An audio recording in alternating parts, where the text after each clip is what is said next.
Well, these beings have, in mind control, have become a significant part of the astral.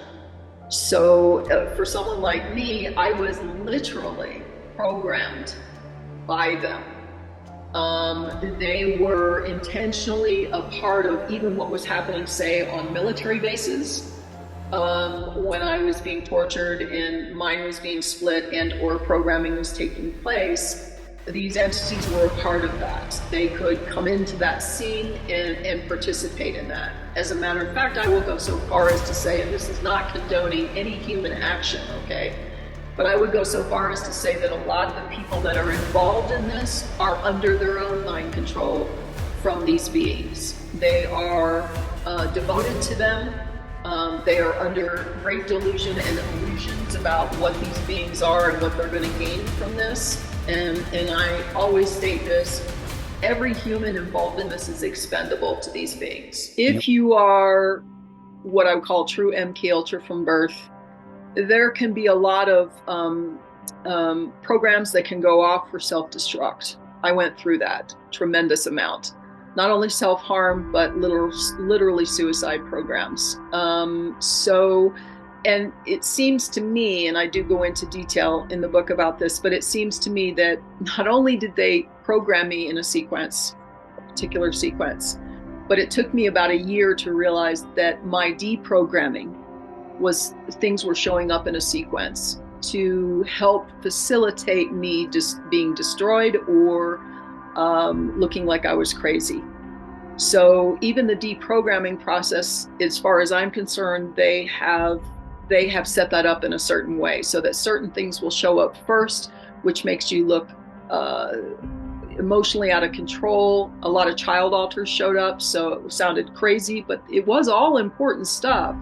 But if people don't have the context of this, be careful who you reveal anything to, because if they don't have the context of mind control, a lot of people will wind up in psychiatric units or heavily medicated, and that is not the way to go. That does not assist, especially in the climate of our current age. What a lot of the antidepressants and antipsychotics are laced with, very dangerous stuff. So first of all, I'd say the first thing is you've got to have one support person that you absolutely trust. Okay, and that doesn't mean they have to understand all this and be a deprogrammer. It means someone who will listen to you and keep confidence and support you and encourage you. And somebody that won't take advantage of you. Absolutely. Because you're in a fragile state. Exactly, yeah. Exactly. So it really needs to be one person you trust. You need to have one support person. Record. Handwriting is the best. I know we're all used to typing in computers. But handwriting is the best. It's actually a link to the subconscious. So just write journals, notebooks, draw pictures, whatever comes forward. Don't try to censor it. Okay, it's not going to make sense, because what happens is if you've got a bunch of altered personalities, you'll get fragments. It's not like a movie where there's a beginning, a middle, and an end. You will get fragments, okay? And you will likely be bombarded. I call it, and I believe they call it, flooding. So that when the process begins they'll try to overflood you. It's already set up in your system, believe it or not. And just record it. And with time, if you're recording it, and you can do verbal recording, I got to the point where it was 24/7. I'd wake up in the moment, in the middle of something, and I would just record the fragment on a little hand recorder, and then I could record it later, drawing, just letting it come out. But you will start to see patterns. What you'll wind up with is like a puzzle. And over time, the pieces will start to come together, and you might have an altar over here that told you this in the middle of something, but the other altars aren't revealing anything. And a year later, you got another piece of that story. And it really does come together and start to make sense. But if you don't record it, you will lose it all. And actually, this is something that my friend Ilana Freeland put on Facebook back in January 2020. And I don't know how I found it. She must have forwarded it to me. And I contacted her and said, I'm going to use this because this is like spot on. And she said, yeah, go for it. So every once in a while, I like to read this on a show because it really explains a lot of the questions people have about the elite and bloodlines and how does this work.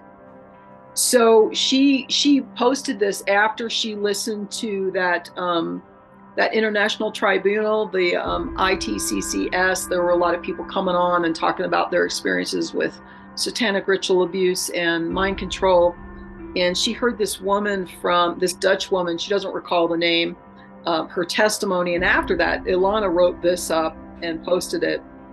Quote, satanic rites bind top global elites to the will of an egregore used by a force that is inimical to humanity, as it has been for millions of years. An evolving consciousness responsible for its free will, this egregore and the force it serves intend to control or intend to contain the human spirit in matter, and she put i.e. AI-run brain-computer interface, so it can be utterly controlled. The blood sacrifices serve two purposes: to feed this force and to terrify minions into absolute submission. Royalty able to survive the centuries have submitted. Otherwise, their bloodline would be eliminated and another take its place. Thus we see how the past still dominates. The freedom of the true individuality on the earth is a long haul of many lifetimes. And I don't know if people understand what an egregore is, but I'll go ahead and define that. It's an occult concept, and it represents an entity, non-physical, that arises from the collective thoughts of a distinct group of people. A group thought form created intentionally or unintentionally. It becomes autonomous with the power to influence for better or worse.